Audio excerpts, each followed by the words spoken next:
Hi, this is Tim. I am back with another video. This time round I'm having a look at a Micro Four Thirds lens.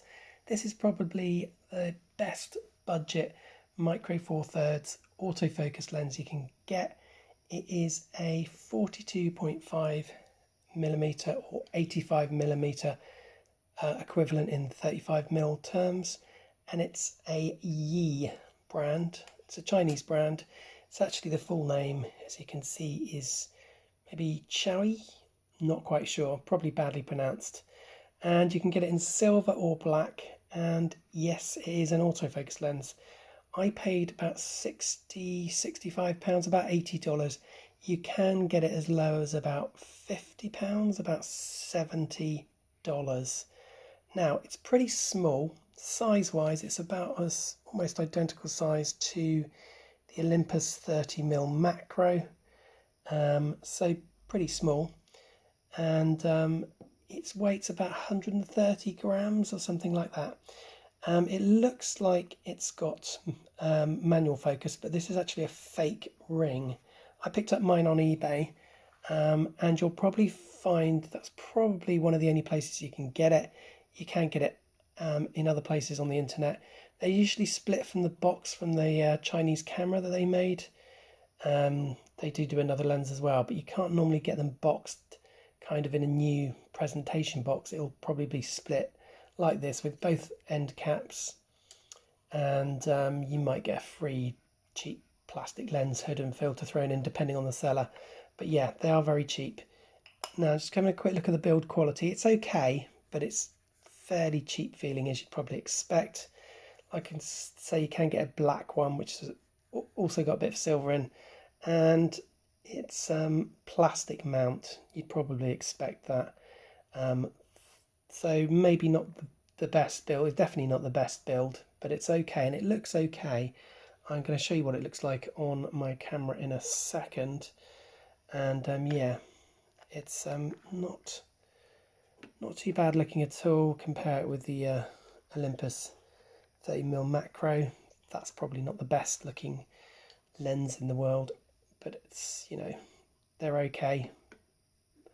And as you can see, almost identical in size. Macro's a little bit heavier. I'm going to move that one out of the way. Now I'm going to put it on my camera. Currently I have got a EM10. I've actually got a pro lens on this, the 25mm pro lens, 1.2. Compared to that, that's only 50mm equivalent. So you can see the size difference there. Obviously a lot smaller, a lot less in, I suppose it's not that much. I've got the hood on, it's obviously massively wider, but probably not that much taller. So I'm going to try and be careful here, because I don't really want to damage my lens. Okay, that's the 25mm. I'll do that in another video. It's obviously a really good lens.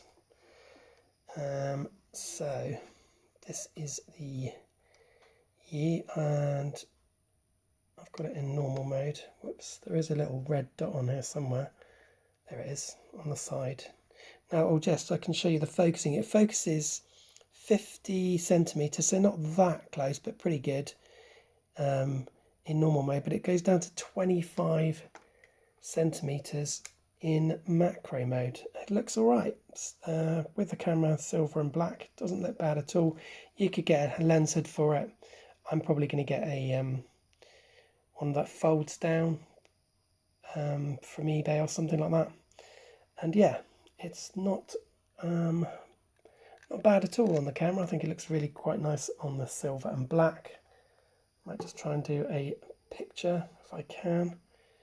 It's going to be quite tricky, but if I turn it off, whoops, don't really want to see my face. That's not a good sight for anyone this time in the morning.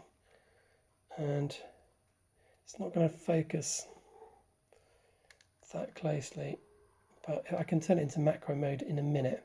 When I do turn it into macro mode, by the way, it automatically changes from f1.8, because that's the maximum aperture, which I didn't actually tell you, and it goes to, it'll focus down to 25 centimeters and f3.5. You can see it's switched on to f3.5.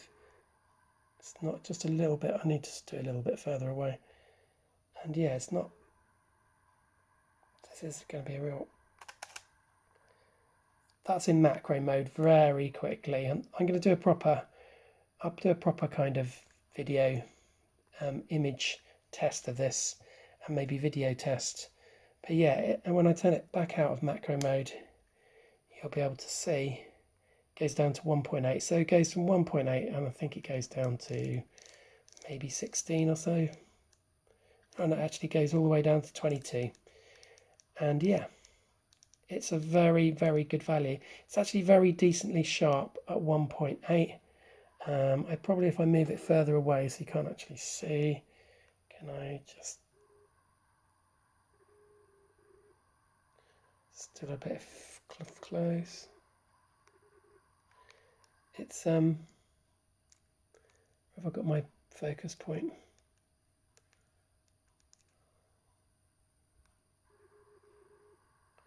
I still think I'm just within the 50 centimeters. It's actually, I'm trying to show you it's quite decently fast focusing, but I've miserably failed with that. If I take a picture over here,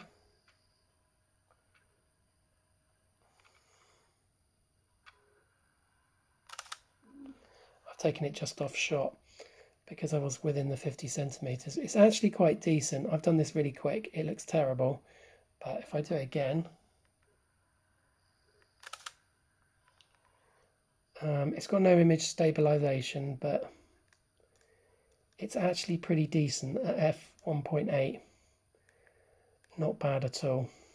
That's just a real quick test, and I've taken quite a few shots with it, and like I said, I'll do a separate video about that. So yeah, very good value for money, very cheap, and it's okay build, and it's got that nice macro close focusing ability, although it does take the aperture down to f3.5. If it let the aperture stay at f1.8, that would have been handy, but it doesn't. And that's it for the video. I hope you enjoyed it, and let me know what you think about the lens. Like I said, search out on eBay. You should be able to find them pretty cheap, and definitely worth looking into if you're on a very, very limited budget. That's it. Thanks for watching.